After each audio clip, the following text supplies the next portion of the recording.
Adani power ने 19 अगस्त को यहाँ पर एक ऐसा डिसीजन लिया है जिसकी वजह से अदानी पावर के स्टॉक होल्डर्स को जो है वो काफी ज्यादा जो है वो रिटर्न्स देखने को मिल जाएंगे।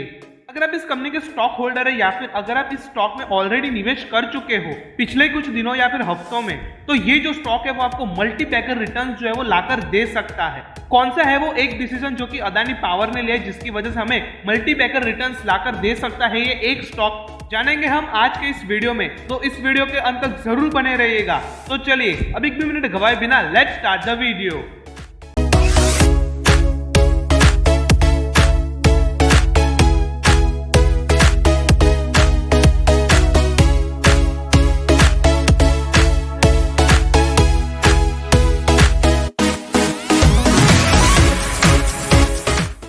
हम लोग यहाँ पर कह सकते हैं कि इंडिया में गौतम अदानी का जो दौर है वो आ चुका है। यानी कि अदानी जो है गौतम अदानी वो अपने अदानी ग्रुप को ऐसे यहाँ पर एक्सपांशन कर रहे हैं, यानी कि वो हर सेक्टर में जो अपना अदानी ग्रुप है उसको एक्सपांड कर रहे हैं। और उसी बीच ये खबर आती है कि अदानी पावर जो है उसने डीबी पावर को जो ओवरटेक कर लिया है, यानी कि पूरा का पूरा बाय कर लिया है 100%। तो फिर चलिए हम इस खबर की जड़ तक जाते हैं। डीबी पावर कंपनी को खरीदने का मुख्य मकसद ये था कि यहाँ पर अदानी पावर का जो एक्सपांशन है वो होगा और वो अपना यहाँ पर थर्मल पावर सेक्टर में अपनी जो पोजीशन, अपनी जो पकड़ है वो यहाँ पर बना कर रखेगी। यहाँ पर मैं आपको बता दूं कि अदानी पावर ने डीबी पावर को खरीदा ऑन अगस्त 19। अब यहाँ पर मैं आपको बता दूं कि यहाँ पर जो डीबी पावर है वो करती क्या है।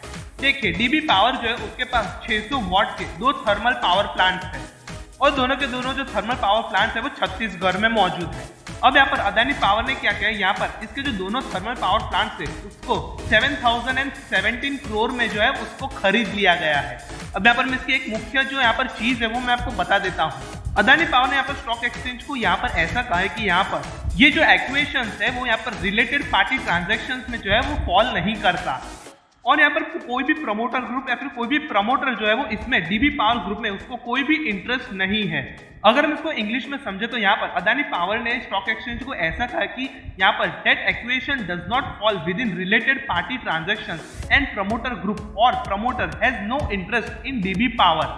यानी कि अदानी ग्रुप के यहाँ पर एक्सपांशन करने का यही एक मकसद था ताकि वो अपनी जो टेरिटरी है, थर्मल सेक्टर है, उसमें अपनी जो पकड़ है वो बना कर रखे। अगर हम यहाँ पर बात करें यहाँ पर डीबी पावर के फ्यूचर की, तो यहाँ पर उसने अपनी जो फ्यूचर प्लानिंग थी वो भी करके रखी थी। यहाँ पर उसके पास लॉन्ग मिड टर्म जो पावर परचेज प्रोजेक्ट है वो उसने खरीद कर रखे थे। यहाँ पर उसके लॉन्ग मिड टर्म यहाँ के जो उसके पावर परचेज एग्रीमेंट थे वो थे लगभग 923.5 मेगावाट के जो कैपेसिटी वाले जो पावर प्लांट होते हैं वो, और उसको बैक किया गया था बाय फ्यूल एग्रीमेंट जो कि यहाँ पर डीबी पावर ने कोल इंडिया लिमिटेड के साथ किया था। यानी कि यहाँ पर इसके अगर हम लॉन्ग मिड टर्म के यहाँ पर पावर परचेस एग्रीमेंट देखेंगे तो वो भी काफी शानदार है। तो ये सारी जो चीजें हैं अब वो चली गई है अदानी पावर के पास। अगर हम यहाँ पर इसकी और थोड़ी डिटेल्स झांकेंगे तो यहाँ पर डीबी पावर जो है वो इनकॉर्पोरेट हुई थी 2016 में 12 अक्टूबर को। यहाँ पर मैं आपको बता दूं कि अदानी पावर ने जो है वो 100% अपना जो कंट्रोल है वो डीबी पावर पर जो है वो कर लिया है। ये तो हमने सारी जानी जानकारी about dB power, Adani power, लेकिन अब हम जानते हैं यहाँ पर टर्नओवर्स के बारे में। अगर हम यहाँ पर डीबी पावर के फाइनेंशियल्स देखेंगे तो यहाँ पर उसका जो टर्नओवर है फाइनेंशियल ईयर 1920 में वो है 3126 crore rupees. Financial year 2020 and 21 के अगर हम वहाँ पर देखेंगे तो वो है 2930 करोड़ रुपीस। अगर यहाँ पर फाइनेंशियल ईयर 21 और 2022 के अगर हम बात करें तो वो है 3488 करोड़ रुपीस। यहाँ पर फाइनेंशियल ईयर 19-20 में यहाँ पर उसने अच्छा परफॉर्मेंस किया। 2020 और 2021 में इसका जो टर्नओवर था वो थोड़ा सा गिर गया, लेकिन फिर से 2021 और 2022 में इसका जो कमबैक था वो शानदार रहा। यानी कि इसके अगर हम फाइनेंशियल्स देखेंगे डीबी पावर के तो काफी अच्छे रहे हैं। अब यहाँ पर बात आती है अदानी पावर की। अगर हम इसका करंट मार्केट प्राइस देखेंगे तो वो चले 411 रुपए पर। अगर हम इसके एक साल के हाई देखेंगे तो वो है 418 रुपए, लो देखेंगे तो वो है 70.3 रुपीज। और अगर हम यहाँ पर रिटर्न्स की बात करेंगे तो वो तो डेफिनेटली मल्टी बैगर है जो कि है 431.89% की। यानी कि ये जो स्टॉक है उसने एक साल में जो रिटर्न्स है वो काफी ज्यादा मल्टी बैगर जो है वो साबित कर दिए हैं। और यहाँ पर इसने फिलहाल ही एक कंपनी को जो है टेक ओवर किया है, एक्वायर किया है। तो अब यहाँ पर इसके जो स्टॉक प्राइस है उसके बढ़ने के जो चांसेस है वो थोड़े से ज्यादा हो जाते हैं। अगर हम यहाँ पर इसको पी रेशियो देखेंगे तो इसकी जो पी रेशियो है वो है 31.37 और इसका सेक्टर पी देखेंगे तो वो है 29.65। तो यहाँ पर पी रेशियो वाइज भी ये जो कंपनी है, ये जो स्टॉक है वो अच्छा है। वहीं पर अगर हम नजर डालें फाइनेंशियल्स पर तो 2019 से 2022 तक यहाँ पर उसके जो फाइनेंशियल्स है वो ठीक ठाक रहे, लेकिन यहाँ पर 2019 और 2020 तक यहाँ पर जो लॉस मेकिंग कंपनी है वो अदानी पावर रही है।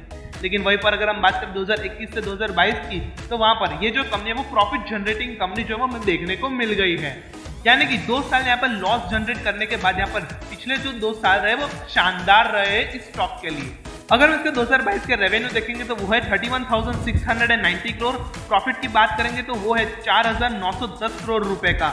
यानी कि 2022 में इस कंपनी ने शानदार अपना प्रॉफिट और रेवेन्यू और साथ ही साथ इसका जो प्रॉफिट मार्जिन है वो भी काफी अच्छा रहा है, और साथ ही साथ ये जो स्टॉक है वो में 411 रुपए पर हमें मिल रहा है। तो यहाँ पर इसके फाइनेंशियल फंडामेंटल्स प्राइस चार्ट जो कि काफी स्ट्रॉन्ग हमें दिख रहा है। लेकिन यहाँ पर हम एक और चीज यहाँ पर मिस करें जो कि है शेयर होल्डिंग को देखना। अगर आप यहाँ पर प्रमोटर्स को देखेंगे तो यहाँ पर प्रमोटर्स है 74.97%, FII यानी कि फॉरेन इंस्टीट्यूशनल इन्वेस्टर्स है 12.53%, DII यानी कि डोमेस्टिक इंस्टीट्यूशनल इन्वेस्टर्स है 5.03% और पब्लिक है यहाँ पर 7.47% की। आज हम सब जानते हैं कि यहाँ पर इंडिया में आज अदानी का जो दौर है वो चल रहा है, क्योंकि आज अदानी ग्रुप जो है वो हर सेक्टर में जो है देखने को मिल जाएगी, फिर चाहे वो सीमेंट का सेक्टर हो, पावर का सेक्टर हो, फिर चाहे वो 5G का ही सेक्टर क्यों ना हो, हर सेक्टर में हमें अदानी ग्रुप जो है वो देखने को मिल जाएगा। वैसे में यहाँ पर अदानी पावर ने डीबी पावर को यहाँ पर टेक ओवर करना, ये अदानी पावर के शेयर होल्डर्स के लिए काफी बढ़िया बात हो जाती है। तो यहाँ पर अगर आप इस स्टॉक में ऑलरेडी एंट्री बनाकर रखे हुए हो तो आप यहाँ पर इसको होल्ड कर सकते हो, या फिर अभी तक आपने इस स्टॉक में एंट्री नहीं बनाई तो यही सही मौका है टू इन्वेस्ट, क्योंकि यहाँ पर इसकी जो प्राइस है वो फिलहाल 411 रुपए की है। अगर आप यहाँ पर शॉर्ट टर्म इन्वेस्टर्स हो तो यहाँ पर कम से कम 1 साल तक अगर आप यहाँ पर पैसा लगाते हो, और अगर ऐसी ये जो स्टॉक भागता है तो 500 रुपए तक 1 साल में ये कैसे भी करके पहुंच ही जाएगा। और यहाँ पर अगर आप लॉन्ग टर्म इन्वेस्टर हो तो यहाँ पर आप सालों साल ये जो स्टॉक है वो यहाँ पर रख सकते हो। सो ये जो स्टॉक है वो काफी ज्यादा बेटर है टू इन्वेस्ट। लेकिन वहीं पर मैं आपको डिस्क्लेमर बता दूं कि हमारे तरफ से आपको कोई भी रिकमेंडेशंस नहीं दी जा रही है। अगर आप निवेश करते हो तो आप खुद के रिस्क पर जो है वो निवेश करते हो। तो इन्वेस्टमेंट करने से पहले आप खुद के एनालिसिस कीजिए और उसके बाद ही जो है वो निवेश कीजिएगा। और ऐसे रेगुलर कंटेंट और रेगुलर अपडेट्स के लिए हमारे फ्री ग्रुप और टेलीग्राम ग्रुप ज्वाइन कर लीजिए, लिंक आपको डिस्क्रिप्शन बॉक्स में मिल जाएगी। और अगर आपको कोई डाउट हो, सवाल हो, क्वेरी हो, क्वेश्चन हो तो वो हमें कमेंट सेक्शन में जरूर पूछ लीजिएगा, हम उस सवाल का जरूर जवाब देंगे। और ऐसे वीडियोस के लिए हमें यूट्यूब पर लाइक शेयर और सब्सक्राइब कर लीजिए हमारी चैनल गोल्ड फाइनेंशियल यहाँ पर एक चैनल को, और बेल आइकन को प्रेस कर दीजिए ताकि आप कभी भी हमारे तरफ से एक भी नोटिफिकेशन नहीं मिस करेंगे और आप हमेशा अपडेटेड रहेंगे रिलेटेड टू फाइनेंस।